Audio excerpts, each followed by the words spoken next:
സപ്ലൈകോയിലെ തേയില ലേല ക്രമക്കേടിൽ 8 കോടി രൂപയുടെ സ്വത്തുക്കൾ കണ്ടുകെട്ടി ഇഡി. എറണാകുളം, ഇടുക്കി ജില്ലകളിലായാണ് സ്വത്തുക്കൾ കണ്ടുകെട്ടിയത്. ക്രമക്കേടിലൂടെ സപ്ലൈകോയ്ക്ക് 8.91 കോടി രൂപയുടെ നഷ്ടം സംഭവിച്ചതായാണ് കേസ്. നേരത്തെ വിജിലൻസ് രജിസ്റ്റർ ചെയ്ത കേസിന്റെ തുടർച്ചയായാണ് ഇഡി അന്വേഷണം ഏറ്റെടുത്തത്.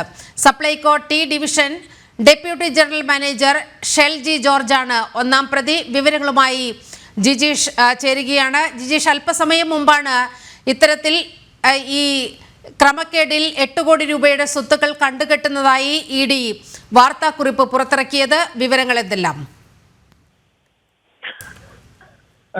പ്രധാനമായും ഇത്തരത്തിലുള്ള ഒരു തട്ടിപ്പ് നടന്നത് തേയിലത്തോട്ടങ്ങളിൽ, സ്വന്തം തേയിലത്തോട്ടങ്ങളിൽ ഉൽപ്പാദിപ്പിക്കുന്ന തേയില മാത്രമേ വിൽക്കാൻ പാടുള്ളൂ എന്ന ചട്ടമായിരുന്നു ഒന്ന് ലംഘിച്ചത്. മാത്രമല്ല, ഏറ്റവും ക്വാളിറ്റി കുറഞ്ഞ തേയിലയാണ് വിതരണക്കാർ ഇത്തരത്തിൽ സപ്ലൈകോയ്ക്ക് നൽകുകയും ചെയ്തിരുന്നത്. ഇത് അതുകൊണ്ട് തന്നെ അവരുമായി ഒത്തുകളിച്ചുകൊണ്ട് കോടികളുടെ നഷ്ടം ഉണ്ടാക്കി സ്ഥാപനത്തിന്, സപ്ലൈകോയ്ക്ക് നഷ്ടമുണ്ടാക്കി എന്നാണ് കണ്ടെത്തൽ. ഇത് സംബന്ധിച്ച് 2018 ജനുവരി മാസത്തിലാണ് ഈ ക്രമക്കേട് ആദ്യം പുറത്തു വരുന്നത്. തുടർന്ന് വിശദമായ ഒരു അന്വേഷണം ഇതുമായി ബന്ധപ്പെട്ട് വിജിലൻസ് നടത്തി. വിജിലൻസ് അന്വേഷണത്തിന്റെ തുടർച്ചയായിട്ടാണ് എൻഫോഴ്സ്മെന്റ് ഡയറക്ടറേറ്റ് കൂടി ഇതിൽ കേസ് ഏറ്റെടുത്ത് അന്വേഷണം നടത്തുകയും ഇപ്പോഴും അന്വേഷണം തുടരുകയും ചെയ്യുന്നത്. ഈ അന്വേഷണത്തിന്റെ ഭാഗമായിട്ടാണ് 8 കോടിയോളം രൂപയുടെ സ്വത്തുക്കൾ പല ഭാഗങ്ങളിലായി കണ്ടെത്തിയിരിക്കുന്നത്. ഈ പ്രതികളുടെ സ്വത്തുക്കളാണ്. ഒന്നാം പ്രതിയാണ് ഷെൽജി. ഒപ്പം തന്നെ മറ്റ് പ്രതികളുടെ അടക്കമുള്ള സ്വത്തുവകകളാണ് നിലവിൽ കണ്ടെത്തിയിട്ടുള്ളത്. സപ്ലൈകോയ്ക്ക് വലിയ സാമ്പത്തിക നഷ്ടം വരുത്തി എന്നത് സംബന്ധിച്ച് തന്നെയാണ് എൻഫോഴ്സ്മെന്റ് ഡയറക്ടറേറ്റ് പ്രാഥമികമായി കണ്ടെത്തിയിട്ടുള്ളത്. വിജിലൻസ്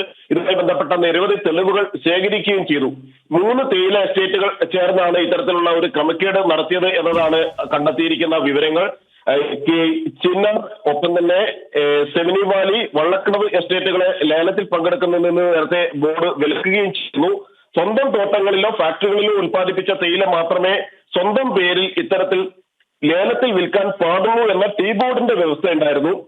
എന്നാൽ ഈ വ്യവസ്ഥ ലംഘിച്ചുകൊണ്ടുള്ള ഇടപാടുകളാണ് ഇവിടെ നടത്തിയത്. 3 എസ്റ്റേറ്റുകളും ഇത്തരത്തിലുള്ള വ്യവസ്ഥകൾ പൂർണ്ണമായും ലംഘിച്ചു. മറ്റ് സ്ഥലങ്ങളിൽ ഉൽപ്പാദിപ്പിച്ച നിലവാരം കുറഞ്ഞ തേയില സ്വന്തം പേരിൽ വിൽക്കുകയായിരുന്നു ഇവർ പ്രധാനമായും ചെയ്തത്. നിലവാരം കുറഞ്ഞ തേയില കൂടുതൽ വിലയ്ക്ക് വാങ്ങുന്നു എന്നതാണ് സപ്ലൈകോയിലെ ഉദ്യോഗസ്ഥർ അത്തരത്തിലുള്ള നീക്കങ്ങൾക്ക് കൂട്ടുനിൽക്കുകയായിരുന്നു. അത് സംബന്ധിച്ചാണ് പ്രധാനമായും അഴിമതി ആരോപണം ഉയർന്നതും. പ്രാഥമികമായ അന്വേഷണത്തിൽ തന്നെ വിജിലൻസും ഒപ്പം തന്നെ എൻഫോഴ്സ്മെന്റ് ഡയറക്ടറേറ്റും എല്ലാം ആ അഴിമതി കണ്ടെത്തുകയും ചെയ്തത്. ആദ്യം ഇത് സംബന്ധിച്ച് വിജിലൻസിനായിരുന്നു പരാതി ലഭിച്ചത്.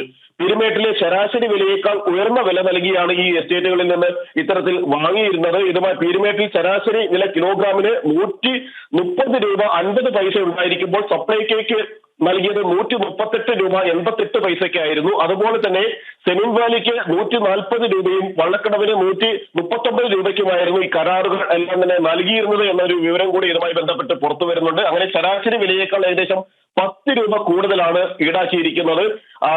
വാർഷികമായി 13 ലക്ഷത്തോളം കിലോഗ്രാം തേയിലയുടെ 32% ഈ എസ്റ്റേറ്റുകളിൽ നിന്നാണ് പ്രധാന സപ്ലൈകോ വാങ്ങുകയും ചെയ്തത്. അത്തരത്തിൽ ക്രമക്കേടുകളുടെ പൂർണ്ണ തന്നെയാണ് അന്വേഷണത്തിൽ തെളിഞ്ഞിരിക്കുന്നത്.